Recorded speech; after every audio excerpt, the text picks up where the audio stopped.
वक्फ संशोधन विधेयक को संसद में पेश करने की तैयारी पूरी। इस सत्र में बिल पास कराने की कोशिश करेगी सरकार की ओर से ईद के बाद संभवतः मंगलवार को लोकसभा में वक्फ विधेयक पेश किया जा सकता है।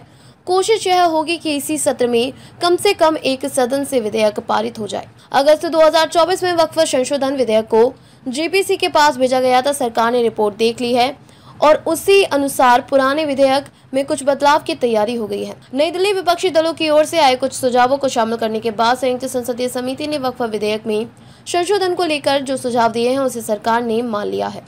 वक्फ संशोधन विधेयक को जेपीसी के पास भेजा गया था। बताया जा रहा है कि उसी आधार पर सरकार की ओर से ईद के बाद संभवतः मंगलवार को लोकसभा में वक्फ विधेयक पेश किया जा सकता है। कोशिश यही होगी कि इसी सत्र में कम से कम एक सदन से विधेयक पारित हो जाए। अगस्त 2024 में वक्फ संशोधन विधेयक को जेपीसी के पास भेजा गया था।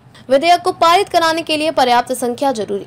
बजट सत्र के पहले सप्ताह में जेपीसी ने अपनी रिपोर्ट भी दे दी थी। बताते हैं कि सरकार ने रिपोर्ट देख ली है और उसी अनुसार पुराने विधेयक में कुछ बदलाव की तैयारी हो गई है। विपक्षी दलों का इसका एहसास है कि सरकार के पास किसी विधेयक को पारित कराने के लिए पर्याप्त संख्या है। ऐसे में विपक्षी दलों की ओर से भाजपा के सहयोगी दलों जदयू, तेदेपा और लोक जनशक्ति पार्टी के नेताओं से संपर्क साधने की कोशिश हो रही है और सार्वजनिक बयानों में उन्हें आगाह भी करने की कोशिश हो रही है। भाजपा सूत्रों के अनुसार सहयोगी दलों में किसी तरह का संशय नहीं है। उसके नेता जेपीसी में भी मौजूद थे और उनके सुझावों पर अच्छे से विचार किया गया है। फिर भी विधेयक पेश होने से पहले सहयोगी दलों के नेताओं को औपचारिक रूप से इस बारे में बताया जा सकता है।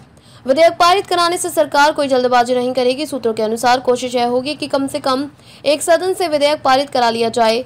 यह तय है कि इस पर संसद गर्म रहेगी। वैसे यह भी तय है कि विधेयक पारित कराने में सरकार कोई जल्दबाजी नहीं करेगी और चर्चा के लिए पर्याप्त समय दिया जाएगा। बजट सत्र 4 अप्रैल को खत्म हो रहा है। अमित शाह बोले, संसद के इसी सत्र में पेश होगा वक्फ विधेयक। गृह मंत्री अमित शाह ने शुक्रवार को स्पष्ट किया कि वक्फ संशोधन विधेयक संसद के इसी सत्र में फिर पेश किया जाएगा। अगस्त 2024 में इस विधेयक को संयुक्त संसदीय समिति के पास भेजा गया था। 4 अप्रैल को समाप्त होने वाले मौजूदा बजट सत्र में अब केवल 4 कार्य दिवस बचे हैं। विपक्ष मुसलमानों को गुमराह कर रहा है शाह। अमित शाह ने एक निजी चैनल द्वारा आयोजित कार्यक्रम में कहा कि हम इसी सत्र में संसद में वक्फ विधेयक पेश करेंगे। प्रस्तावित कानून से किसी को डरना नहीं चाहिए क्योंकि नरेंद्र मोदी सरकार संविधान के दायरे में रहकर वक्फ अधिनियम में संशोधन कर रही है। विपक्ष मुसलमानों को गुमराह कर रहा है। मुसलमानों के किसी भी अधिकार पर अंकुश नहीं लगाया जाएगा। विपक्ष सिर्फ झूठ पर झूठ बोल रहा है।